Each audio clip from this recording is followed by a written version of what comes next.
30 years ago, the Berlin Wall, which divided east from west, fell in a quite sudden turn of events, eventually resulting in German reunification and signaling the end of the Cold War. But how did the wall fall? Furthermore, why was it built in the first place? And how did it become so synonymous with the Cold War as a whole?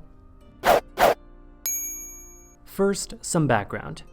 After World War II, Germany and Austria were partitioned amongst the Allied powers under provisional governments established to make sure that there wouldn't be any more of that Reich stuff again.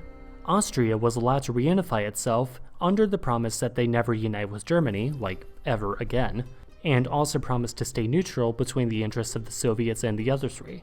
While Germany's easternmost bits were ceded to Poland and Russia, Germany proper was split between English, French, American, and Soviet jurisdiction under a kind of temporary arrangement. Oh, and Saarland also got to do its own thing for a few years, but they decided they'd rather not. But remember, kids, there is nothing as permanent as a temporary solution. These four powers didn't exactly get along after the fall of their common enemy, or, well, really, three of them didn't get along with the other.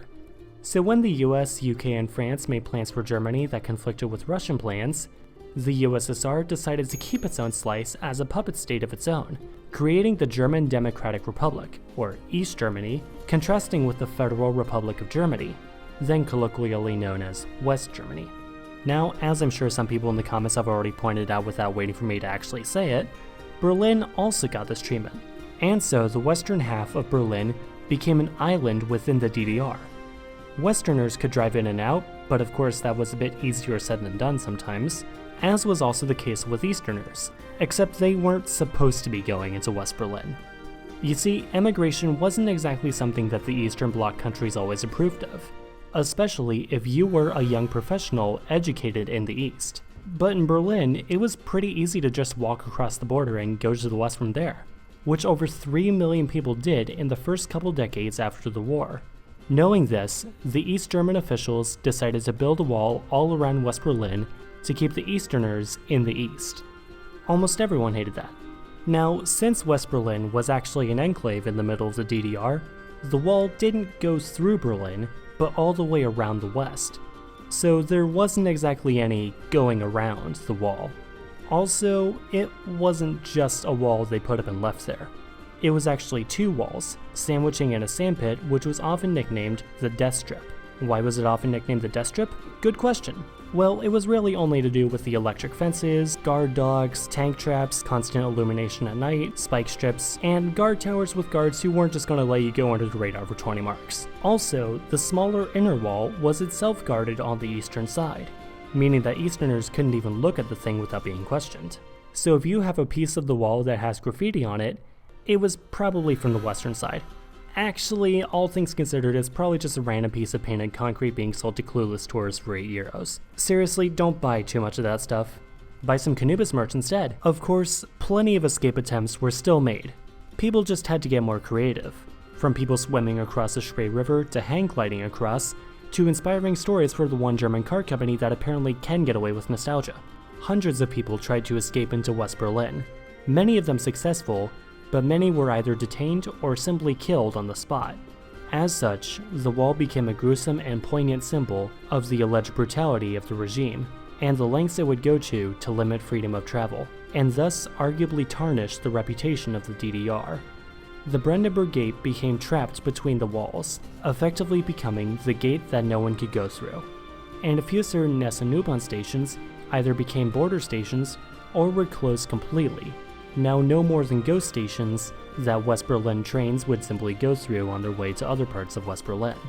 By the latter half of the 1980s, socialist regimes all across Central and Eastern Europe started to strain at the advent of mass protests demanding for political and personal freedoms, and many lightened their restrictions on travel, with Hungary even dismantling the electric fence on the Austrian border.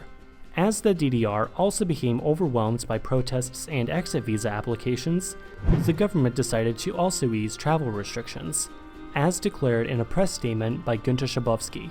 However, when a reporter asked when the changes were due to take effect, Schabowski shrugged and simply said, Das tritt nach meiner Kenntnis ist das sofort. Unverzüglich. This drove huge crowds to the border, crowding the checkpoints until the confused guards relented and let the crowds through. Within a few hours, people were starting to chip away at the wall. Within a few days, construction crews were helping to dismantle the wall. And within 11 months, Germany was one united country again. The now quite weakened DDR was effectively annexed into the Federal Republic of Germany. Laws were altered, currency was exchanged, and passports were replaced. There was no more East or West. This country was now just Germany. In the 30 years following the wall's fall, East and West Germany have united seamlessly, but not necessarily evenly. Formerly East German states still have much weaker economies than their Western counterparts, and the divide in Berlin can still be seen from space at night, each side using different light bulbs. Reunification also cost a lot of money for the West. Several hundred billion euros have been put into various projects to improve the ailing infrastructure of the East, as well as paying for social programs for formerly East German citizens. Throughout its existence, the DDR, while not by any means a poor country, still struggled financially, and was largely kept afloat by Moscow, as its planned economy never exactly took off, though those war reparations probably didn't help much. This meant that roads, railways, buildings, power plants, and many other things had to be improved to the, shall we say, higher living standards of the West. Although it was tough, these subsidies were said to have brought along Germany's second financial boom. Life expectancies even increased, but unemployment is still once again higher in former Eastern states, and many former Easterners have now flocked to the West. There's no getting around it. German reunification was tough, to blatantly understate it, but it showed that even a presence that seemed as powerfully permanent as the Berlin Wall, what literally divided a city and symbolically divided the world, could still be brought down.